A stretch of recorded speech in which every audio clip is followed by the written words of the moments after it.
Bienvenidos al recinto de Expo 92.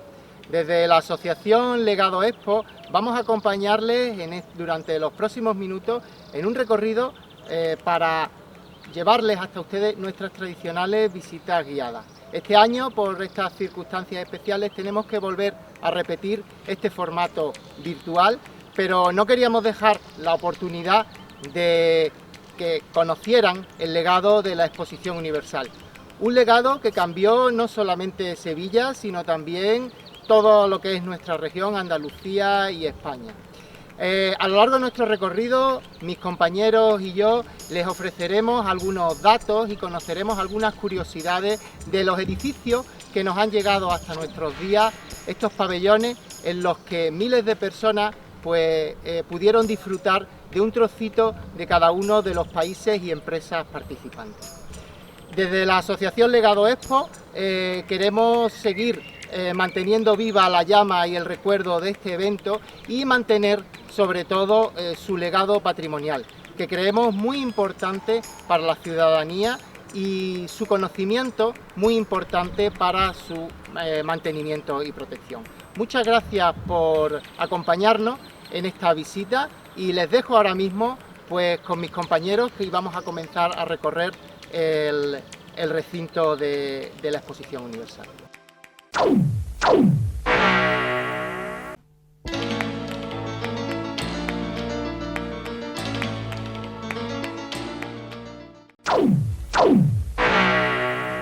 Bien, pues cruzando la antigua avenida de las Acacias nos encontramos con el pabellón de la ONCE, que tienen ustedes a mis espaldas, que son las siglas, como bien saben, de la Organización Nacional de Ciegos de España, la cual, aunque fue creada para ofrecer sus servicios a los invidentes, también trabaja para todas aquellas personas con algún tipo de discapacidad. La ONCE fue otra de las empresas corporativas y asociadas a Expo 92 que participó con pabellón propio, como podemos recordar, Cruzcampo, Fujitsu, Siemens. Su presencia en este evento es importante hasta el punto en que podemos comprobar que en ninguna parte del recinto de la Cartuja existe barrera arquitectónica alguna. Ya en su interior los visitantes, de forma muy curiosa, podían conocer más a fondo cómo se desarrolla la vida de un invidente mediante un escenario urbano que se recorría con unas gafas opacas que no dejaban ver absolutamente nada, un bastón y un acompañante como lazarillo. También pudieron experimentar sensaciones diferentes con esas mismas gafas palpando las maquetas que algunos pabellones de la Expo 92 dejaron en este pabellón, jugando un partido de fútbol sala incluso o manejando unos cajeros automáticos especiales. Por último, rememorar otra de las curiosas experiencias que la ONCE brindó a los visitantes, que fue la posibilidad de recorrer un circuito subido en una silla de ruedas y probar así los distintos tipos de suelo que existen. De esta forma, aquellos que lo probaron conocieron en primera mano las dificultades a las que día a día se enfrentan las personas discapacitadas. Actualmente este edificio acoge a la Fundación ONCE y a Ilunión, a FSC Inserta de Servicios Sociales o al Grupo Social Soltel de Soporte y Servicios Informáticos, entre otros. A continuación les dejo con el compañero Tomás, que nos acompañará por el pabellón de Fujitsu.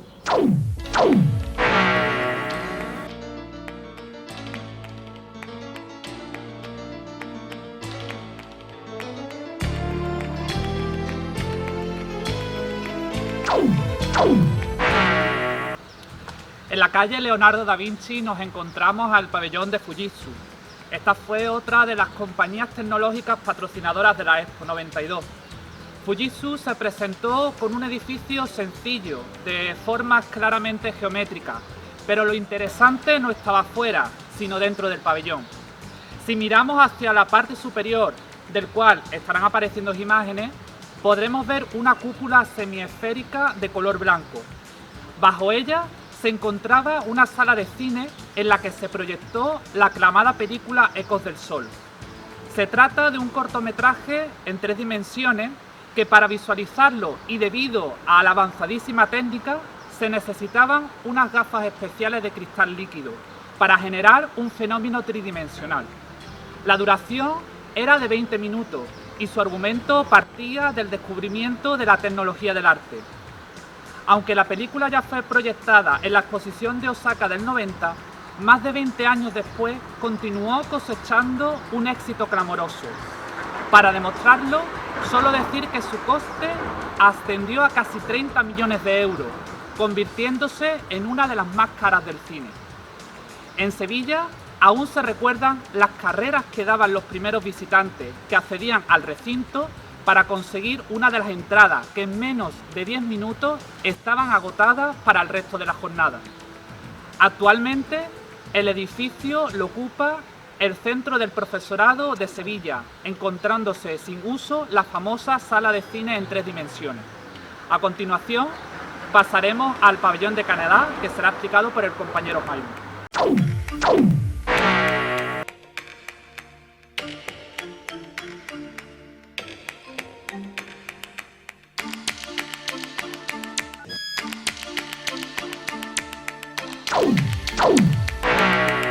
El pabellón de Canadá fue uno de los más aclamados durante la celebración de la Expo, tal vez no por sus contenidos, sino por la singularidad del edificio y especialmente la enorme sala de cine, cuya película en formato IMAX fue una de las favoritas del público de entre todas las proyectadas.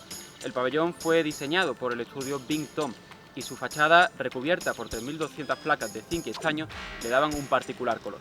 Las hendiduras, a modo de rombos y de estrellas, se iluminaban durante la noche, aportando un colorido aún más singular.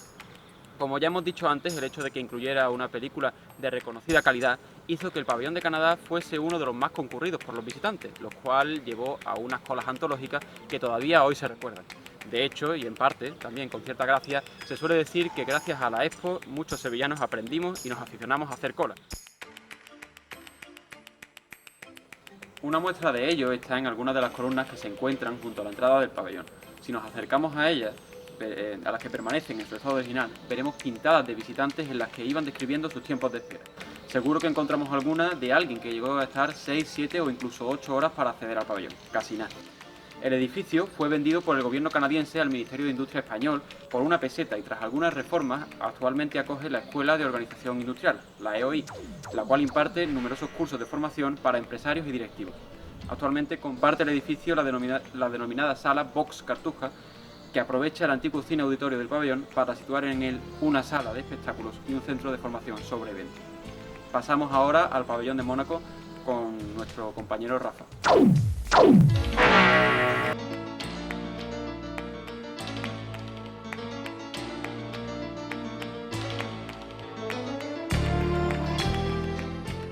El pabellón de Mónaco es obra del arquitecto Fabrice Notier. A simple vista podemos discernir un pequeño palacete monegasco, sencillo pero elegante, compuesto por una fachada que reproduce la del Casino de Mónaco. En el lateral observamos unos ventanales a modo de ojos de buey, lo cual nos recuerda la estrecha relación del Principado con el mar. El edificio fue donado a la ciudad de Sevilla con varias condiciones: respetar su configuración original y dedicarlo a una actividad sin ánimo de lucro. De esta manera, su gestión fue cedida a la empresa municipal de aguas Emasesa para convertirlo en la estación biológica Alberto I. Muchos recordarán que el gran atractivo no estaba fuera del pabellón, sino dentro. Un gran acuario que concentraba gran parte de las especies del mar Mediterráneo. Uno de los atractivos de este acuario no era otro que un túnel acristalado que lo atravesaba en su parte interior. Por lo tanto, los visitantes tenían una sensación inmersiva, como si fueran andando por el fondo del mar. Actualmente ya no son peces de agua salada, sino que son de agua dulce y reproducen la biodiversidad y el ecosistema del río Guadalquivir.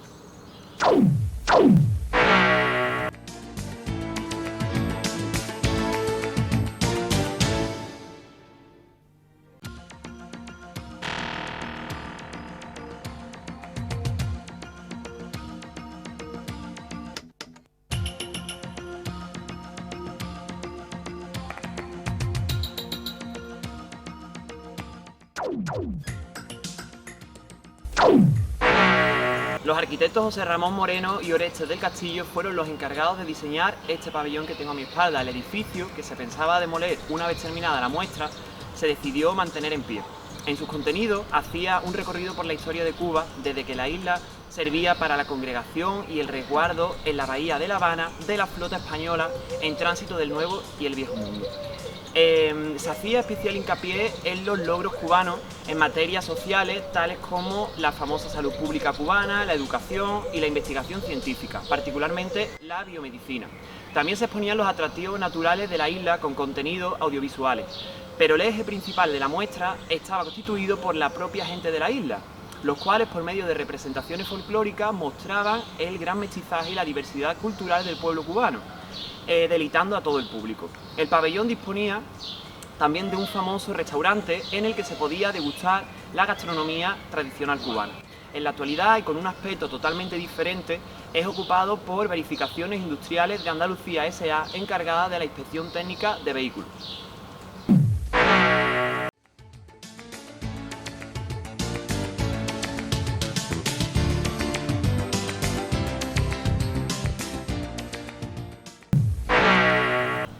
Bien, pues turno para el pabellón de Chile, que fue concebido por los prestigiosos arquitectos Germán del Sol y José Cruz. Está orientado de norte a sur a modo de símil con su disposición geográfica. Este pabellón está formado por madera de pino de una variedad del sur de Chile y el resto de remates y el techo son de cobre, ya que es el mineral de mayor producción en el país andino, confiriéndole tonalidades rojizas. Aunque haya sido restaurado, sorprende enormemente su excelente estado de conservación. El elemento estrella de este pabellón fue el enorme iceberg que había en su interior. Medía casi 9 metros y pesaba cerca de 60 toneladas. Fue traído expresamente por buques de la Armada de Chile, dividido en varias piezas. Luego lo condensaron en una pieza y fue expuesto en una cámara abierta por una cara para ser visible. Con esto, el país, Chile, no pretendía mostrar cuánto frío puede hacer en determinadas latitudes, sino que podían ser un excelente socio comercial frente a la comunidad europea, ya que si eran capaces de transportar un iceberg surcando todo el océano Atlántico, ¿qué no serían capaces de hacer en este país? Además, mantener en perfecto estado un iceberg supuso todo un reto adicional en una ciudad como Sevilla, que como bien saben, pues en verano rebasan fácilmente los 40 grados de calor. Al finalizar la expo se plantearon lanzarla al lago de España o al río Guadalquivir, pero finalmente fue de nuevo troceado y llevado hasta Chile.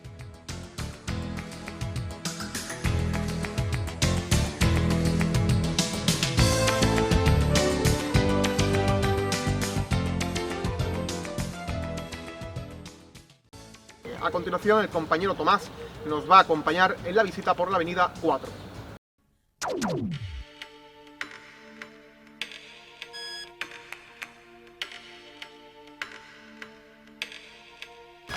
Nos encontramos en la avenida 4.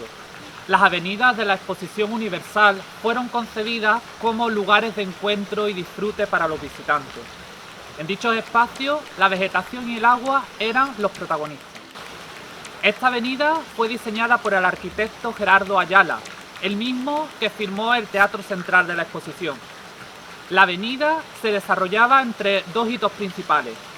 Al oeste, el desaparecido pabellón de Rusia, se encontraba el Auditorio de Madera, una estructura efímera dedicada a las artes escénicas. En el otro extremo, una plataforma elevada a la que se accedía por una serie de rampas, que permitía contemplar el recinto desde una posición privilegiada. Esta plataforma se encontraba coronada por una serie de mástiles en los que ondeaban las banderas de todos los países participantes. Las avenidas contaban con una gran fuente y estanques que eran recorridos y atravesados por pasarelas a distintos niveles. En su parte central se alzaba un edificio de servicio con restaurantes y tiendas. Junto a este se encontraba la instalación artística denominada Plato Azul, del artista ruso Ilya Kabakov, que formaba parte del programa de arte en espacios públicos en Expo 92. Actualmente la avenida conserva en gran parte su fisonomía, aunque el Auditorio de Madera se trasladó a Isla Mágica y gran parte de las fuentes y estanques se han transformado en jardineras y espacios de vegetación.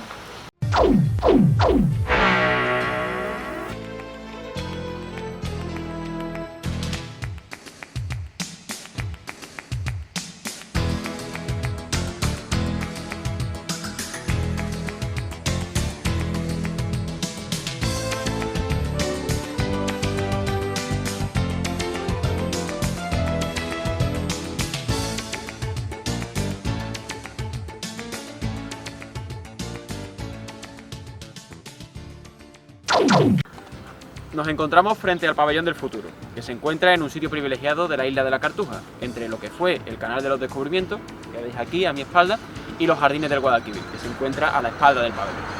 Este edificio se trata de un pabellón, podríamos decir, múltiple, ya que acogía a medio ambiente, energía, telecomunicaciones y universo, y de ahí su denominación oficial como Plaza del Futuro. Fue obra de los arquitectos Oriol Bohigas, Mackay y Rice, y se constituye como una gran estructura metálica en forma de ola que se apoya sobre un basamento recubierto de ladrillo y una arquería formada por una estructura mixta de metal y de hormigón, lo cual le da su perfil característico.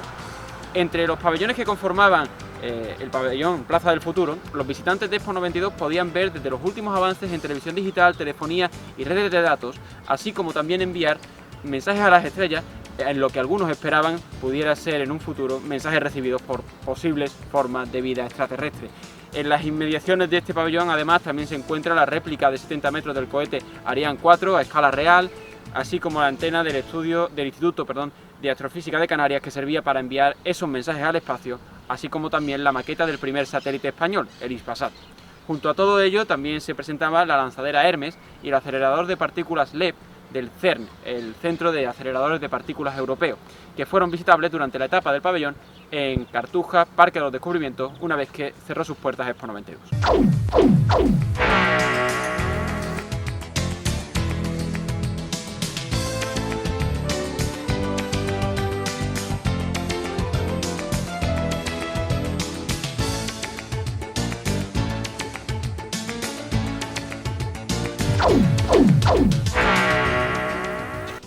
Durante la Expo 92 hubo hasta 4 espacios escénicos de gran importancia: Plaza Sony, el Lago de España, el Palenque y el lugar donde nos encontramos, el Auditorio de la Cartuja, que es este punto en el que estamos de nuestro recorrido. Fue rebautizado como Auditorio Rocío Jurado en honor a la tonadillera que lo inauguró en septiembre de 1991. En la plaza de acceso al edificio nos recibe una escultura de Berrocal que evoca a una pareja haciendo el amor. El edificio está completamente cubierto de mármol blanco, tanto en su exterior como en su interior. Fue diseñado por el arquitecto onubense Eleuterio Población. Destacó por ser el auditorio al aire libre más grande del mundo. El auditorio cuenta con 4.500 butacas y justo frente a ellas un foso que actualmente está cubierto, de manera que todo el espacio que podía ocupar el enorme escenario y la arena se convierte en espacio de pista, ampliando así la capacidad hasta un total de 8.000 localidades. En el centro había un foso hidráulico. En el centro de este escenario teníamos un foso hidráulico que se creó exclusivamente para el famoso espectáculo Azabache. Su función era que la propia Rocío Jurado emergiese desde el nivel inferior hasta el escenario en una de las escenas de este musical. A la izquierda del edificio nos encontrábamos con el palco VIP y el palco de invitados para los artistas. En la zona derecha había una especie de colina artificial donde se usaron las tierras que se sacaron para la cimentación del edificio, y en ella había ubicada troncos a modo de una especie de graderío informal. También en este edificio estaban las instalaciones de Teleexpo, que era una televisión propia de la Exposición Universal que emitió para todo el mundo durante los 6 meses que duró la muestra.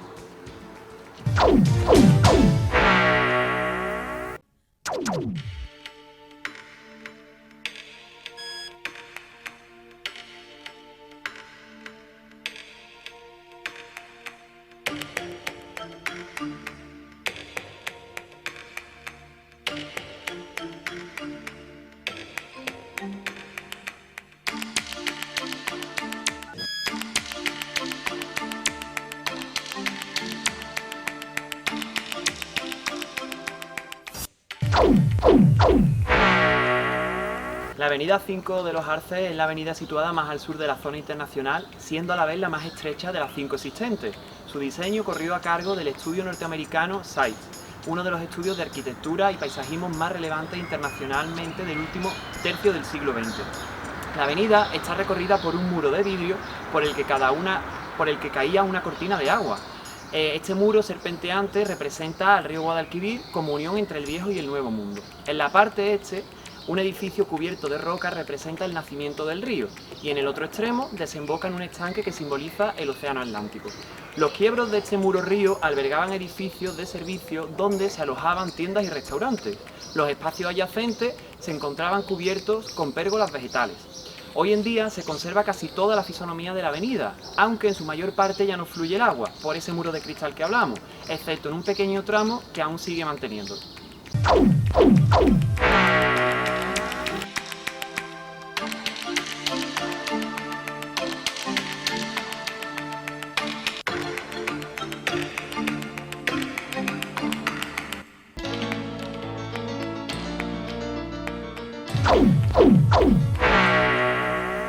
Seguimos con nuestro paseo y llegamos al pabellón de Marruecos que tenemos aquí a mis espaldas. El edificio es obra de Michel Pinso y actualmente se conoce también como pabellón Hassan II, pues este fue el monarca que reinaba en Marruecos en 1992 y quien dejó en usufructo el pabellón al Estado español.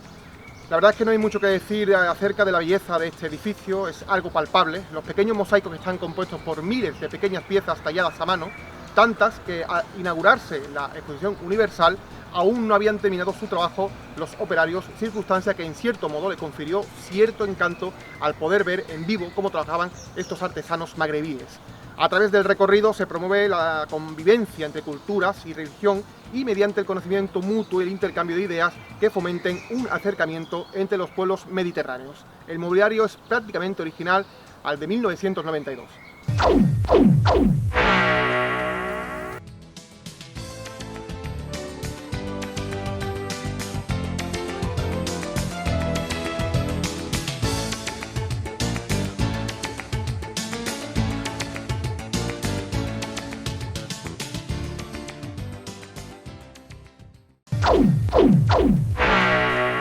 Nos encontramos en el pabellón de Kuwait, otro de los edificios más significativos de la Expo 92.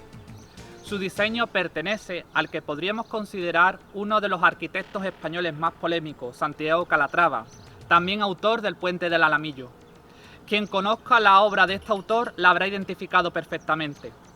Además, hay que destacar de por sí la participación de un país como Kuwait, que tan solo un año antes había sido invadido por Irak. Desgraciadamente no podemos disfrutar del edificio al igual que lo hiciéramos en el 92, por varias razones. Una de ellas es por la superficie de mármol, que fue concebida como un lugar de tránsito, lo cual no es así ahora. La cubierta está formada por largas aspas, con un extremo afilado y el otro sobre un soporte. Este tenía un mecanismo por el cual se levantaban las aspas, generalmente a distintas alturas, de modo que cambiaba su posición a diario. Lamentablemente, este mecanismo no se ha vuelto a poner en funcionamiento y el estado de dicha estructura apunta a que no será posible.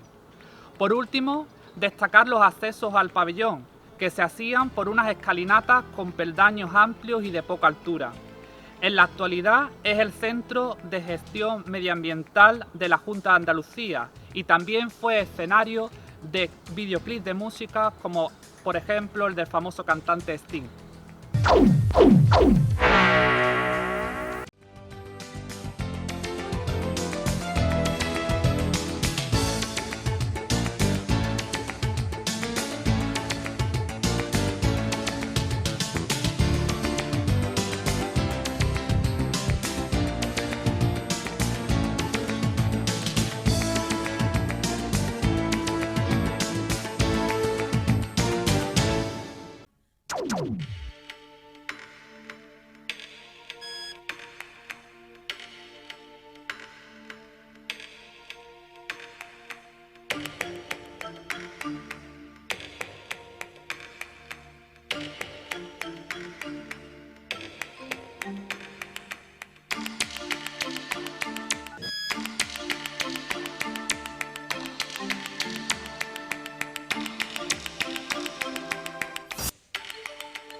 edificio que tengo a mi espalda, aunque bastante cambiado, fue una de las estaciones del tren panorámico o monorraíl, un sistema de transporte construido con carácter temporal y que recorrió durante la Exposición Universal los principales espacios públicos de la misma.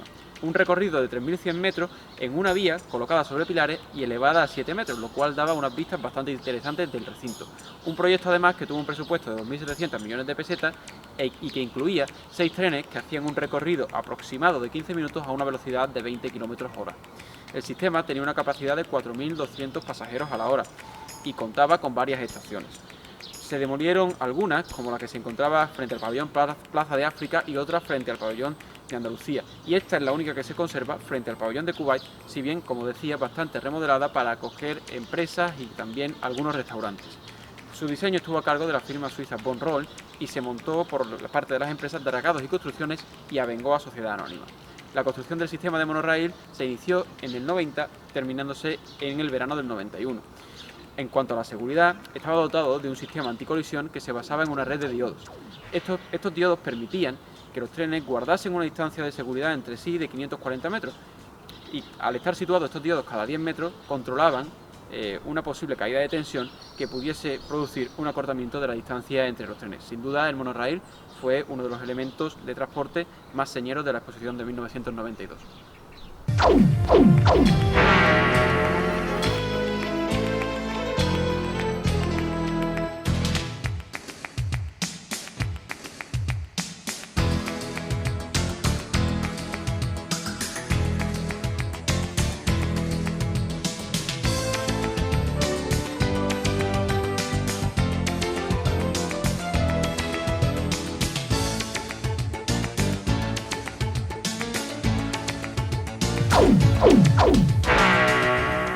Nuestro recorrido llega al Monasterio de la Cartuja, una de las imágenes más representativas de la Exposición Universal. El Monasterio de la Cartuja fue fundado en el año 1400 sobre una antigua zona alfarera de origen almohade. A lo largo de los siglos se convirtió en uno de los monasterios más importantes del país y quizás también de Europa. Por sus patios y jardines pasaron personajes muy importantes, desde reyes hasta el propio Cristóbal Colón, que preparó aquí algunos de sus viajes. De hecho, estuvo sepultado en la iglesia del monasterio durante algunas décadas antes de que su cuerpo fuera trasladado a América. En el siglo XIX, el complejo se transforma en una fábrica de cerámica de gran fama, la Cerámica de la Cartuja. En la década de 1980, el edificio había perdido su uso y fue adquirido por la Junta de Andalucía, que comenzó un gran proceso de restauración. Durante la Exposición Universal, el Monasterio de la Cartuja albergaba el pabellón real que está justo aquí a mi espalda en la capilla de afuera, donde se recibía a las autoridades internacionales que visitaban la muestra. También este recinto albergó algunas de las exposiciones más importantes celebradas dentro de la muestra universal, como la titulada Arte y Cultura en torno a 1492, donde se reunieron piezas de los principales museos del mundo. Actualmente, la Cartuja alberga el Centro Andaluz de Arte Contemporáneo, con una importante colección artística. Además, la zona Fabril es la sede del Instituto Andaluz del Patrimonio Histórico, una de las principales instituciones a nivel internacional en la conservación, tutela e investigación del patrimonio cultural.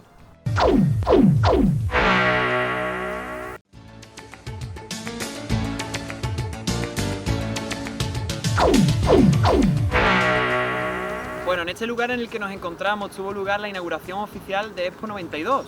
Sobre la laguna del costado izquierdo se levantó una carpa de invitados que acogió los discursos que pronunciaron el presidente del BIE, el alcalde de Sevilla, el presidente de la Junta de Andalucía, el presidente del Gobierno y finalmente Su Majestad el Rey Don Juan Carlos.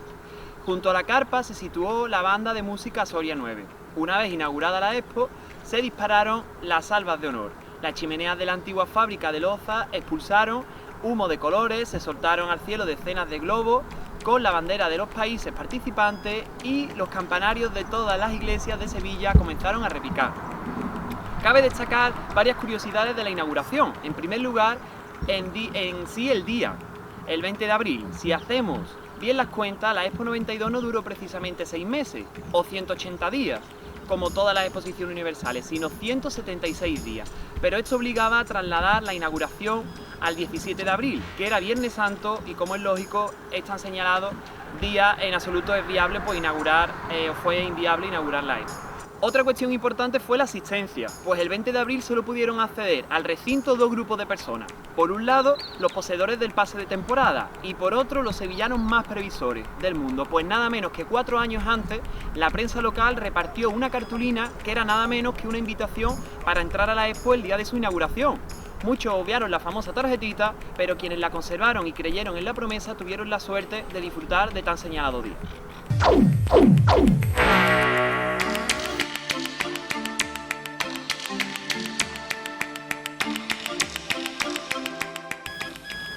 Detrás mía el pabellón del siglo XV, que ofreció al visitante durante la Exposición Universal de Sevilla una visión del mundo en 1492 y del estado de los conocimientos que hicieron posible el descubrimiento de América.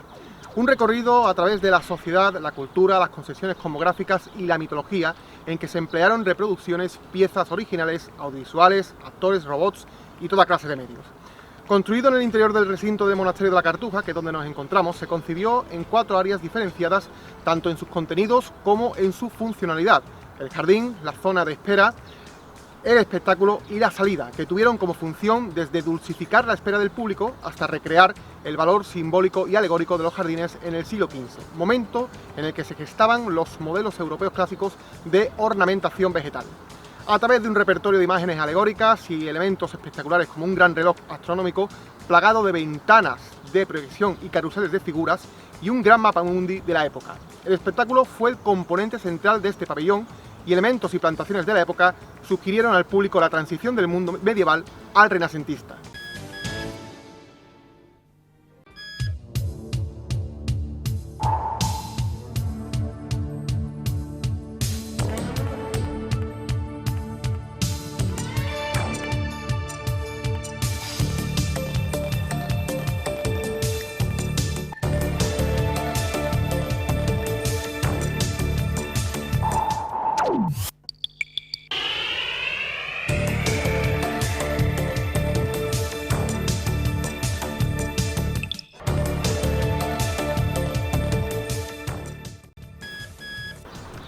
Se encuentra justo detrás de mí el pabellón de la navegación, obra de Guillermo Vázquez Consuegra.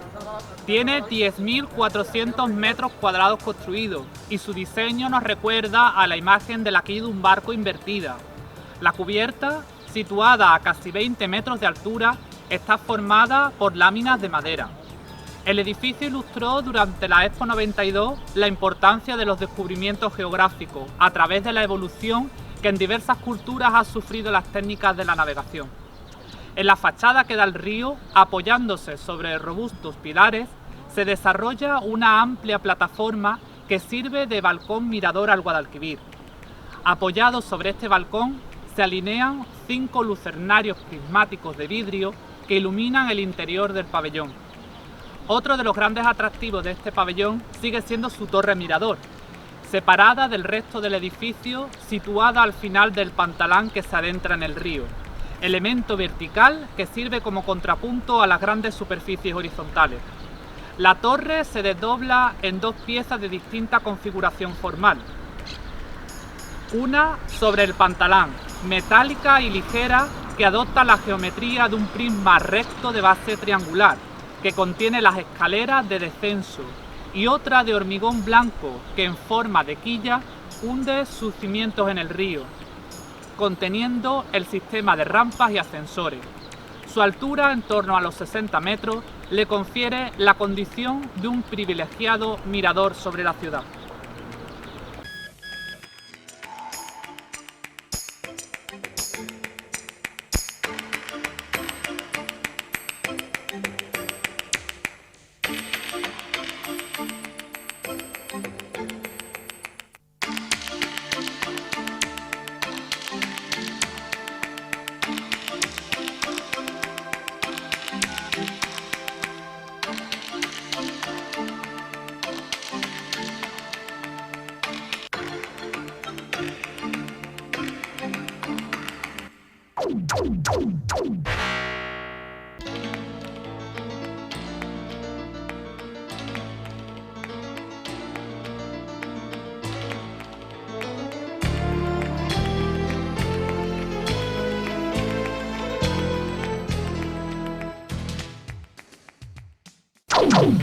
Diseñado por el arquitecto Antonio Vázquez de Castro, el edificio Expo, antiguo World Trade Center, fue planteado como el edificio inteligente de la Exposición Universal de Sevilla en 1991. Desde aquí se programaron todas las principales actividades que se iban a desarrollar a lo largo de 6 meses de muestra universal. Está ubicado muy cerca del monasterio de la Cartuja y es un notable ejemplo de edificio novedoso y vanguardista que destaca tanto por su aspecto formal como por el contenido de sus equipamientos y también por la acertada elección de los materiales de construcción. Con una forma que recuerda al de una gran pirámide, consta de 2 partes muy diferentes. Por un lado, una inferior, revestida de planchas metálicas, con un acentuado color rojizo, desde donde se distribuyen las distintas dependencias y núcleos de espacios de trabajo del edificio. Por otra parte, la zona superior, que está formada por la cúspide de la pirámide, escalonada y completamente acristalada para dotar de luz natural al patio interior.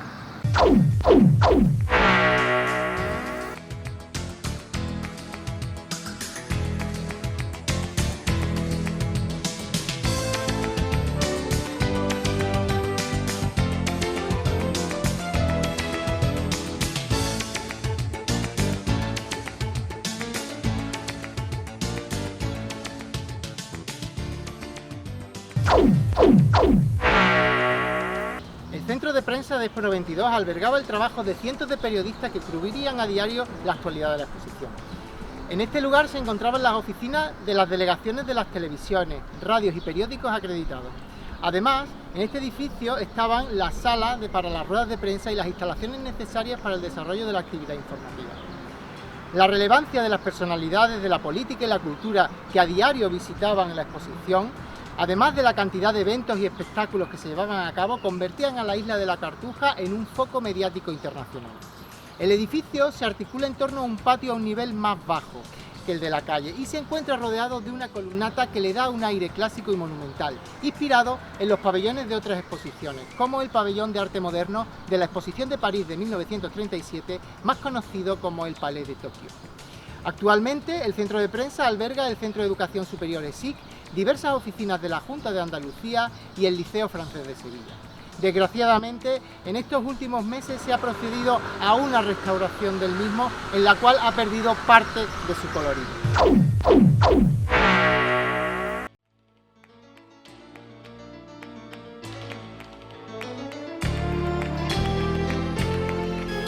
Y hasta aquí llega nuestro recorrido por el que fue el recinto de la Exposición Universal de Sevilla de 1992. Esperamos que hayan disfrutado de la misma en este formato virtual y desde la Asociación Legado Expo queremos agradecerles su atención y su interés, el mismo que han venido mostrando a nuestra labor de difusión y puesta en valor del legado de esta muestra universal. Esperamos que las circunstancias mejoren en los próximos meses y podamos retomar las actividades presenciales, sobre todo las visitas en el próximo otoño, porque como solemos decir, siempre nos quedará mucha expo por hacer. Por último, pues si quieren pueden suscribirse a nuestro canal de YouTube, donde encontrarán novedades y encontrarán también material inédito de la exposición universal. Muchísimas gracias.